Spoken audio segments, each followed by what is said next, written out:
Have you ever wanted to engage in your own Dungeons and Dragons campaign in VR? Yes, absolutely. That's what VR is for. That is exactly what VR is for, and this game is called Prevent the Fall. Hey guys, I'm CryptoSpook. And this is Moriarty. This game, at first, in my opinion, was total crap. I didn't like it. I couldn't stand it. I was like, there's something wrong with this. The controller scheme's jacked up, and it is. The problem is, with the tracked motion controllers, there's some things that you can't interact with. You can't get to certain menus using the tracked motion controllers, which is a problem, but it's not the worst thing in the world. I had to hit escape a couple times, and that was the only menu I couldn't get to. So you had to use a keyboard? I had to take off my headset and use a keyboard to interact with some of the menus, yes. Is that because this is from Oculus? I don't think this is from Oculus. This is basically for everything. It even supports OS VR. This is a relatively new game, and I would just like to say I completely changed my opinion after I played it. I went through the tutorial, and the tutorial for the game made me think it was not a good game. Then I got to the gameplay, and I was like, okay, you know what, this is actually pretty fun. I could see myself spending 40, 50 hours in this game, especially because it has online co-op, online multiplayer, everything. It's got basically every option you can have for this game, and on top of that, the combat is satisfying. It's not the most challenging combat, but I imagine it gets harder the further you get into the game. 40 or 50 hours in a VR game. I know that sounds like a lot, but I think all the levels are procedurally generated, and each character has 20 levels they have to progress through. That does sound like a lot. It sounds like perhaps you're lying. I could be lying. Maybe that's just an estimate. I'm estimating here. Okay. I mean, that's a lot of time. But you think that you could stand being in the same thing for that long? Well, not in one go. Of course not.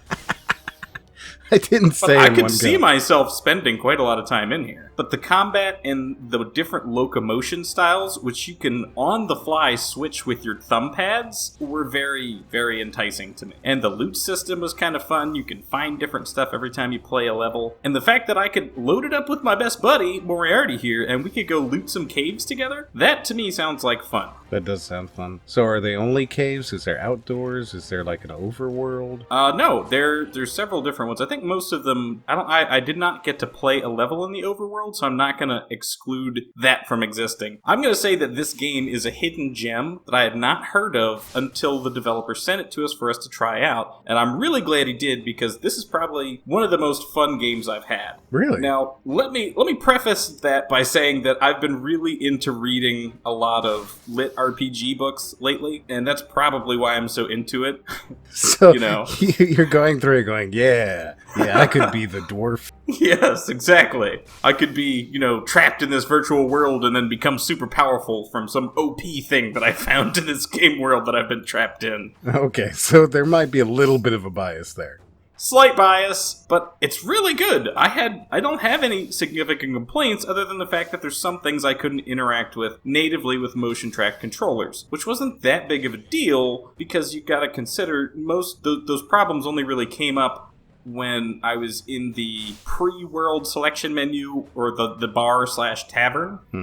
That was the only place I had that issue. Or trying to quit a level, something like that. You'll have to take the headset off and quit, which is fine because, these level encounters, depending on how big they are, are going to take you 5, 10, 15 minutes to get through. Mm-hmm. So how does the inventory system work? So the inventory system is not that bad, but at the same time, to me, it felt not so great because you have to remember to hold down the menu button to open it up, and it's very small. Luckily, in the settings option, there is a UI scaling option, so you can make this really big. The only problem I still had at that point is that I couldn't find a way to get it to move around in my HUD. You know what I mean? Like, I wanted it to come down. It was a little too far up. I probably didn't have my headset on correctly.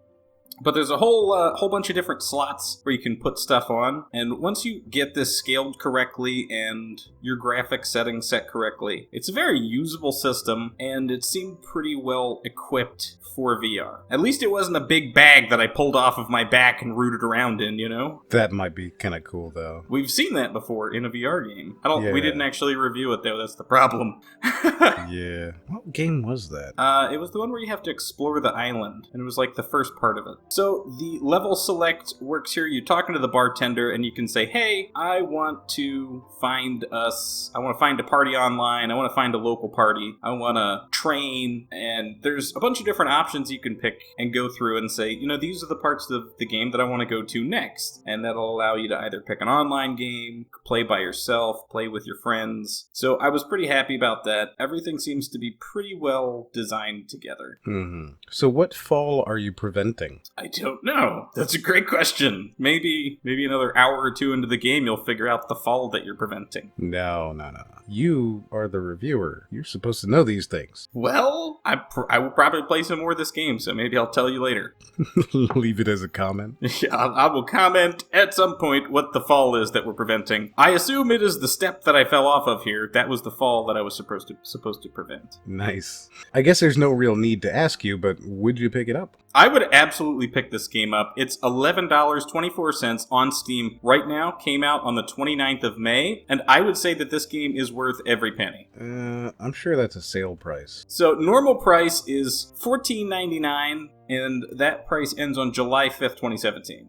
So this game is currently 25% off. Pick it up right now if you don't have it. $11.24 is a great price for this game. $15, also not a bad price for this game. I can imagine that the dev is only going to be doing more for this game because it's an early access. Now, I know that's a dirty word for you, Moriarty. You don't like early access games. No, after Space Base DEF9, no. Yeah, I can understand where you're coming from. So, like I said, there are multiple methods of locomotion that you can pick on the fly with each D-pad. You can change your rotation with the D-pads. You can change whether you want to, teleport, walk teleport. There's so many different things you can do here. I kind of like the way that they did this so that you can choose the mission that you want to go on to. It looks interesting, and if there is co-op, well, hey, that sounds awesome. I think we need to try out the co-op mode, to be honest. So there you go, guys. That is Prevent the Fall. If you like it. If you don't like it, don't like it. If you did enjoy it, go ahead and check out another video. You'll see those right up there in the corner. We got lots of VR videos. Go give one a watch. And as always,